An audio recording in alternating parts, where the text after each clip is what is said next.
So today we are looking at Conservative Home again, partly because we know that there's a cabinet reshuffle incoming, but also because, well, more often than not, Conservative Home has been right on the money when it has come to predicting who's in, who's out, um, and also potentially the future direction a government might take.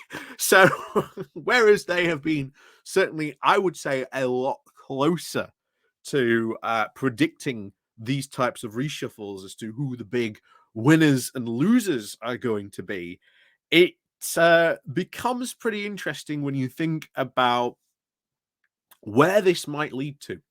And of course, predicting, well, Sunak may be rolling the dice, but I highly suspect, to be honest, at the moment, really what's going on, I'll probably explain this more as we go through the video, that a lot of the ministers who are leaving at the moment, including Ben Wallace, are leaving because they know they're going to lose.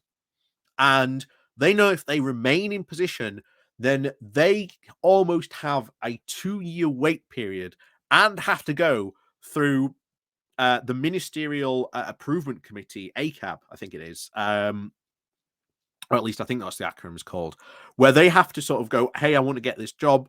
Can you approve me? So this sort of stops them getting a job, and for 2 years after. So they're quite concerned about that. And now you're seeing ministerial positions and people like Ben Wallace, who is very, very popular in the Conservative Party, stepping back from a cabinet position to the backbenchers. This is significant. And this raises a serious problem for Rishi Sunak, because you've got to remember at the moment, currently in the cabinet, who are sitting there, despite the fact that most of them are all terrible, really, at their jobs. That's the big talents and in the Tory party. And the question raises, if Sunak really wants to have a cabinet reshuffle, who does he replace these people with? And second of all, he can't replace them himself because he's such a weak prime minister that right at the very moment, there is a lot of horse trading going on between all those various different factions to make sure that their guys get in place. And it's not the fact of that their guy might be the best person for the job. It's the fact that they might want to stop someone from another faction gaining that job, or to have their own crazy, wacky ideologue put in that position to advance some of their crazy, wacky ideology. Bear in mind, there are still a lot of people in the Conservative Party who still very much supportive of Liz Truss's crazy growth ideas. So who knows who we're going to get, to be honest, shuffled into the cabinet. But this is not going to be Rishi Sunak's hand to deal. He is not going to be the dealer in the casino dealing out the cards that he would like to see. There are at least 12 other dealers behind him shuffling their own decks, ready to put down their own cards on top of Rishi Sunak's. It is going to be interesting to see who gets replaced and who should we say what factions are the winners and losers in this. But we'll have to see. But it does indicate that there is some changes potentially coming on the horizon, and at least in Sunak's hope, maybe to try and salvage this situation. But to be honest, I highly doubt he will be able to salvage his situation anyway whatsoever. But let's crack on into this and get into it. But before we do get into it, please do remember to click on the like and share button. Like I say, that always helps out the channel. And of course, down below, there is the Patreon page and the one-off donation link called Buy Me Coffee. We can all buy me coffee. There is the YouTube subscription thing called the Pony Club. And of course, we've got the YouTube thank you button down below as well. They all help out the channel. And like I say, you also help out the channel, even if you do just click the like and share button. So always remember to click those. So let's go on over into Conservative Home to talk about, again, Rishi Sunak's big reshuffle. So the title is Sunak's Future and the Reshuffle. He prepares to tear up his timetable and roll the dice. At some point after the end of April, when Dominic Raab was replaced as Justice Secretary by Alex Clark, Rishi Sunak bowed to the inevitable, or at least the apparent. He recognised that he is on track to lose the next general election and accept he must tear up his timetable and roll the dice if he is to win it.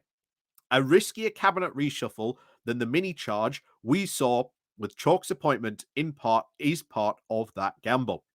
So Rishi Sunak knows he's going to lose, but of course, no party really sort of wants to lose.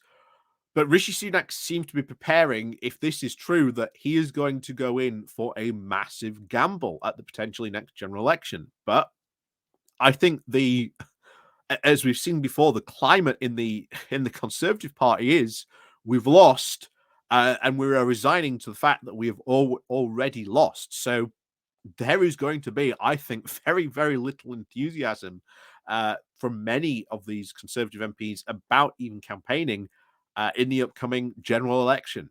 And that is going to have a very big impact. So, such is the sum of bits of briefing that I've been had during the past week or so. From the observations and of putting scraps of conversations into various people together. At some point soon, if it lasts, I'll write more about the Prime Minister's change of heart, or at least of mind. So out of kilter with the caution that he has shown since entering Downing Street and the character of his gradualist political strategy. Perhaps he will answer this summer the question that I put to it last winter. Is he a politician? But today I'll focus on one aspect of this shakeup, the reshuffle. The Downing Street will want to try and project it as a team to win the election, but it isn't all clear how Sunak is going to pull that off for 3 reasons. And certainly that is what number 10 is going to try and put forward, that this is the election winning team. But the question is, who do you put in? I mean, so far, as a replacement to Ben Wallace, I've heard that a big replacement is going to be James Cleverly. But then if you put Cleverly, who's in charge of the Foreign Office, into defence, who then do you put into the Foreign Office?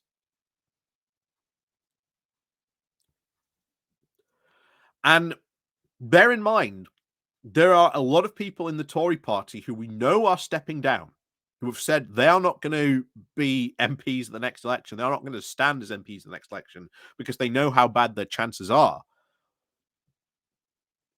And second of all, I don't think, to be honest, there is too much talent left in the Tory party. I think even now, Sunak is scraping the bottom of the barrel. And as we've said multiple times before, he is a weak prime minister. He cannot even appoint his own cabinet without another faction in the Tory party giving it their okay. That's why I think this reshuffle has been put off and put off, because there is a lot of horse trading going on in the background by these different factions to okay different appointments. So, first is the timing. The logic of a radical change suggests taking a hit from nearly 3 by-election losses, pausing for a week or so to avoid changes of panic, and then announcing the changes. This might have worked smoothly had those elections, about which Lord Ashcroft writes on this site today, taking place roughly a fortnight ago. The Prime Minister could have then carried out his reshuffle this week and seen Tory MPs depart for recess, and so give his new ministers time to settle before his party conference. And that is another thing that we are going to see. You're going to see a lot of these ministers come in and then do what? If there is really to be this whole big sea change that Rishi Sunak is deciding to take a lot more risks and going to start gambling, then what is he going to start doing? That's the big question. I would certainly love to know what he's going to try and do, or at least what he thinks he's going to try and do to try and win the next election. But putting in people and who's he going to put in? Well, we don't know. Like I say, there's hardly, shall we say, a depth of talent in the Tory party at the moment, to be honest, to be picking from. But it continues, the time is out of joint. Since Parliament breaks up this Thursday, which conveniently when all those by-elections take place on as well, Sunak must either hold this shuffle for this week and see it land amidst a very gruesome by-election results and wait until next week, by which time MPs will have left Westminster, or else do it with his more cautious advisers in number 10 have always preferred, namely, to let the heat from the by-elections cool down and then hold the reshuffle when the Commons returns in September. Again, that is a potential time where we could see that reshuffle. But remember, September will be when, or at least the end of September, beginning of October, is when Rishi Sunak's protection period from having challenges to his leadership at that point comes up.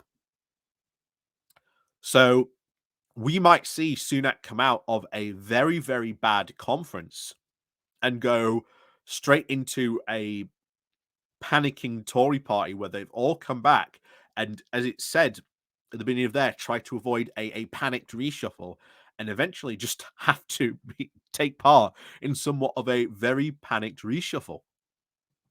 But we'll see. So, second, personnel. Political journalists have a way, as shuffles approach, of trying to recycle each other's copy. Having got that precaution in first, I confess to having heard much of the same as others, at least when it comes to departures. Besides Ben Wallace going of his own volition and having a broadside at Downing Street, the name that keeps coming up are also Theresa Coffey, up to a point, Steve Barclay, and perhaps Alistair Jack, although his case is although this case is sui generis. I don't know what that means. And then that would mean 3 dismissals. And bear in mind, getting rid of Theresa Coffey would be a smart move. Theresa Coffey, as we've seen, is not only one of the most unpopular ministers out there, but also she is hugely unpopular within the Tory party. So there would not be a lot of, shall we say, sad Tories when if she, shall we say, got the dismissal. But back to it. 2 or fewer would tend to be greeted as a flop. 6 or more is evidence of panic. 3 gone from a cabinet of 32. Counting in all, those entitled to attend would scarcely be making headline news. So, who else? The rest of the Prime Minister's top team divides up between potential successors, as you would be prudent to leave them alone. Kimmy Badenoch, Suella Braverman, James Cleverly, and Penny Mordaunt, and Sunak loyalists, nearly everyone else. So certainly, Suella Braverman, I don't know if he would remove her or not. I mean, to be honest, he's had a lot of chances to get rid of her. She's seen very much as a failure, but she is a darling to the right wing of his party and certainly the right wing factions in his party. So there would be a lot of uproar. Certainly if she went, but I wouldn't be surprised if there's a lot of horse trading going on. Secondly, you've had Kimmy Badenoch. She's lost the support of a lot of the right wing of the party because of her recent actions, refusing to go in and tear up the EU regulations. They've already said that the right has said she's lost any future leadership elections, that they're not going to vote or back her or support her on that just because of that action. She might be signing the Pacific Partnership, but as I said before, that will come with a lot of heavy economic consequences when that kicks in. But to be honest, that kicks in, next year. So she's probably not going to be around to face the political consequences of her own actions. But bear in mind, this was obviously started by certainly Boris Johnson and Liz Truss. But hey, chances are they're not going to be around either. And certainly not Boris Johnson. And then finally, the scale. And this is something I think is really going to be the case. How many people get reshuffled? Because with the Tory party, to be honest, in a panic, I think that's what you would see. Certainly, a very big reshuffle in the cabinet, and it's who do you shuffle in and shuffle out? Because there's hardly a depth of talent in the Tory party that Sunak can bring in to take in the to fill these cabinet positions, and he talks about obviously the potential risk and the reward. I would say that there's far more bigger risks that you would have. That's certainly for sure. So anyway, back to it. So finally, then the scale. The bolder the shuffle, the bigger the risks and the potential rewards, which can take one straight to the top or as near as it can get. There is no particular reason to move the foreign secretary, although some are touting him for defense. As I said at the beginning, that is a very likely move. But then if you do that, who then do you move into the foreign secretary position? And none whatsoever to move the Home Secretary, given the logic of her own original appointment and her role in reassuring the right of the party. Uh, to be honest, as I said, she is easily the most logical choice to get rid of and even replace her for someone else in the right wing of the party. But again, Sunak is just so weak, he can't even get rid of her. So I do agree with that. I do think Suella Braverman is not going anywhere. That's for sure. And of course, the last thing the Prime Minister needs is a departing Braverman claiming that he has gone soft on small boats, which again is very true. And then this leaves the Chancellor. And this, I think, has a likelihood of happening.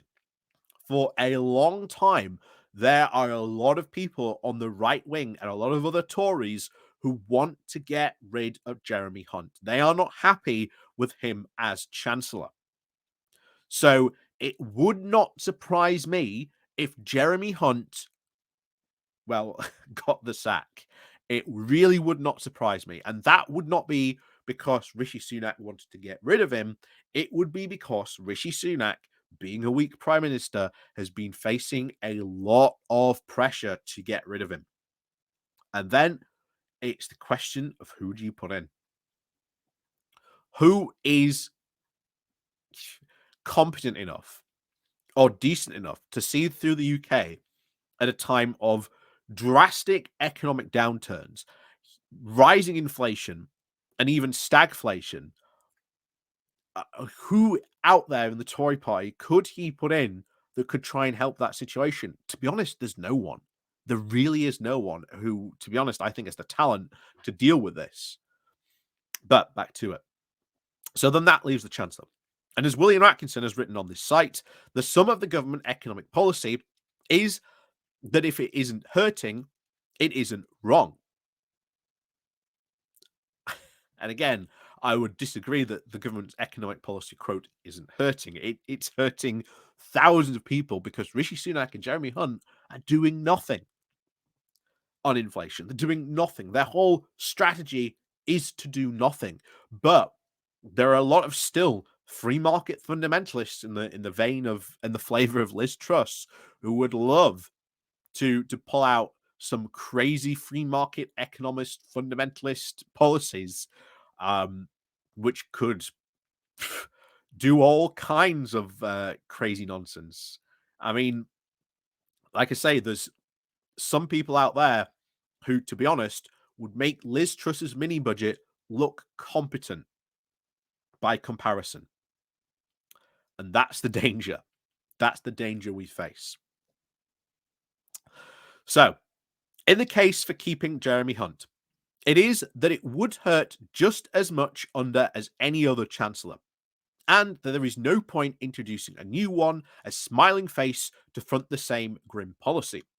And in the event that the markets do take Hunt seriously, or to put it another way, a shake-up at the Treasury might well spook them. And that's why I think certainly you would have. There's a lot of people who would, quote, fight the Treasury orthodoxy. There was a piece in Politico just a couple of days ago about how, and again, I agree, Liz Truss is playing the long game in terms of her economic policy, because she is converting very secretly a lot of people, and I think a lot of Tories, to a crazy way of free market economicalist fundamentalist thinking. And if one of them gets in charge, well, oh boy, hang on to your hats, folks, because like I say, if one of them does get in, well, they're going to make Kirsty Kutang and Liz Truss look absolutely economic geniuses compared to the stuff that they might suddenly pull out. So, the case for a change is a bit hesitant and a bit wistful. It boils down to a longing in some quarters for the government of a campaigning genius who will flatfoot Keir Starmer as the election approaches. But when asked to name this wunderkind, the answer comes there are none. Michael Gove. Of course, maybe potentially, we don't know. The Prime Minister may very well be wary of anyone who has ideas of their own. However, superlatively, the performance in the Commons or even capability, they can obviously run a department. The biggest obstacle of all of the reshuffle, which aims to unravel, at least aims to unveil, shall we say, the team to win the election, is that for all the talent in the middle and junior ranks of the government, I would very much disagree with that statement. Despite the record number present and, of course, former ministers in the Commons, the turmoil of the last 8 years has drained the parliamentary party of heavyweight reputation, experience, and name recognition. If that is, one puts aside the biggest obstacle of all to political recovery, exhaustion, hesitation of purpose, and drift. So even someone who is writing very much pro in the same in the pro Conservative Party can analyze the same problem that we pointed out in last week's Good Morning Walk, that there is just a sense of aimlessness and complete driftlessness in the Tory party. So here's what his predictions are potentially to happen. So here's a stab of the changes that might happen. And bear in mind, I want to point out this, because this may turn out to be wrong. This may turn out to be right. Who knows? Conservative Home does have a habit of being more often right than they are wrong about these things. So they may be proved to be right in his predictions. Like I say, Conservative Home tends to be more right than not when it comes to predicting things like this. So we'll see. So here's a stab at things that changes might happen, most likely in September, but don't roll out sooner. Perhaps very soon indeed. And I think the whole reason for it might be, shall we say, sooner rather than September, is because of those by-election losses. Because I'll tell you now, if they lose all three on Thursday, oh boy, are they going to be panicking on Friday morning. There is going to be apocalyptic prescriptions of doom and gloom in the Tory press on Friday. Oh boy, it will be wonderful. It will be wonderful. And I'll tell you this now, when they come back in September, that's when I think that we might start to hear calls in the Conservative Party of, let's just end this. Let's just get this over with. And that's when you could hear talks of a general election being talked about, not only outside of the Conservative Party, but inside of the Conservative Party. But anyway, back to it. So Sunak will at least want to ensure that any new cabinet contains more women than the last. From the ministers of state, that could mean Victoria Atkinson. Perhaps if an immigration brief became vacant, one lower down, Claire Clatino, I think that's how you say it, were, of course, say the chief secretary post to need filling. In that event, John Glenn, rightly the Royal College of Defence Studies, might very well be moved to replace Ben Wallace if Tom Tugendhat hasn't done so. That might be very well be a possibility that Tom Tugendhat does take into defence, because he's mostly well known in Conservative circles for being in charge of the Defence Select Committee.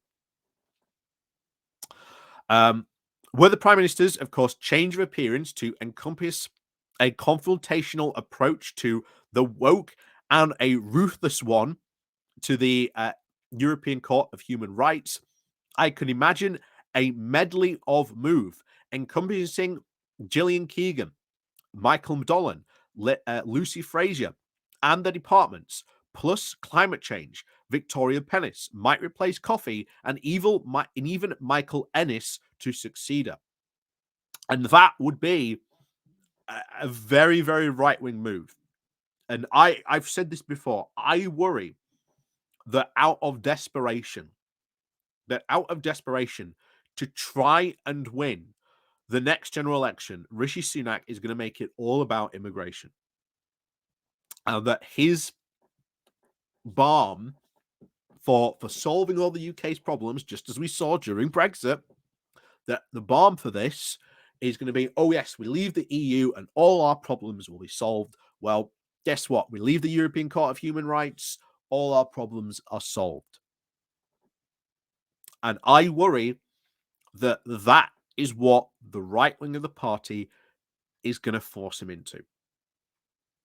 And if they win, if they manage to win narrowly, well, heaven help us if we have to have a referendum on staying in or leaving the European Court of Human Rights.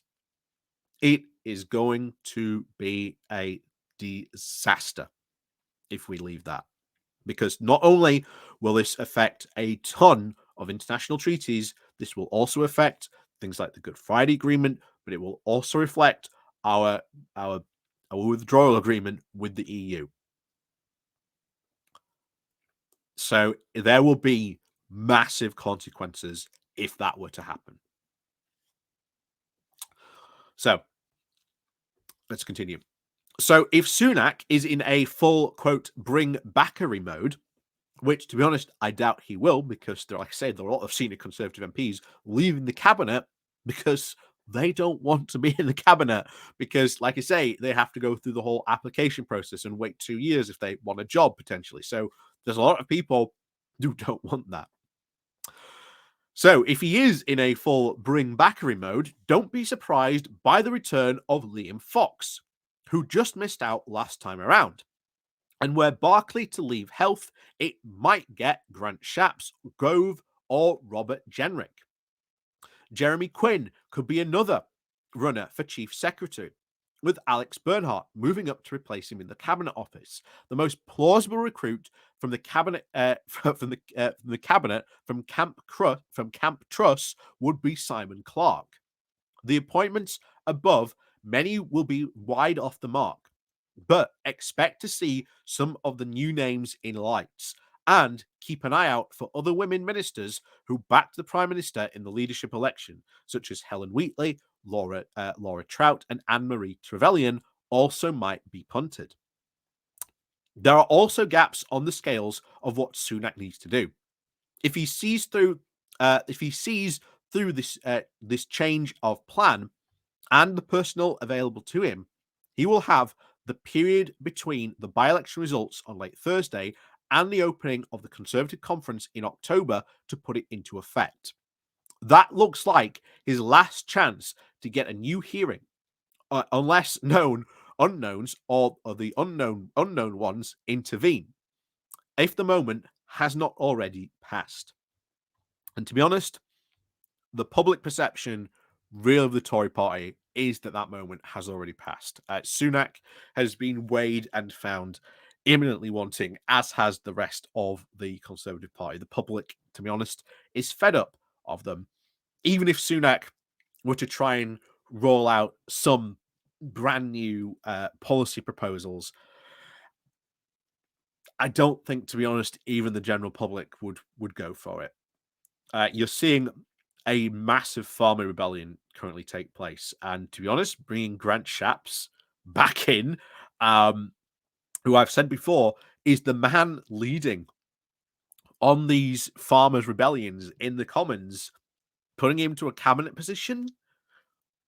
That's a risky move. That's an incredibly risky move, giving him a lot of power like that, because he is going to start butting heads with Kimmy Badenoch, just like he did with Liz Truss, and he was not afraid, or at least, shall we say, mainly the key leaker, at least we saw on a lot of news in and around those trade agreements. So bringing him back into cabinet, I think unlikely. I think very, very unlikely. But we'll see. But bear in mind, as I've said before, Conservative Home tends to be more right than it is wrong on predicting these types of things.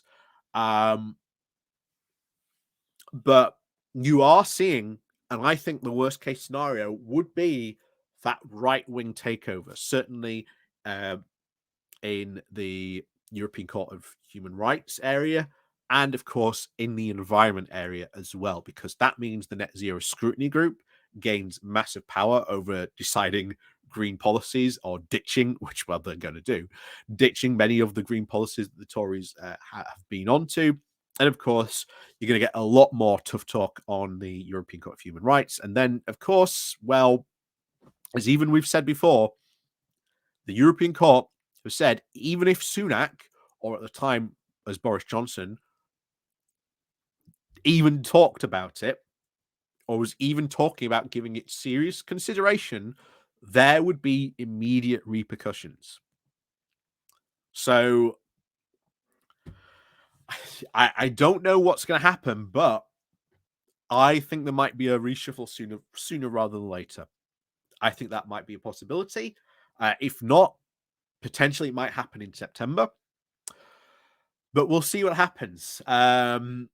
Like I say, maybe you could see a reshuffle happen on the Friday, if there is going to be one sooner rather than later, to maybe try and tear the headlines away from all the doom and gloom that the Tories are going to be putting out there on Friday after those 3 by-elections.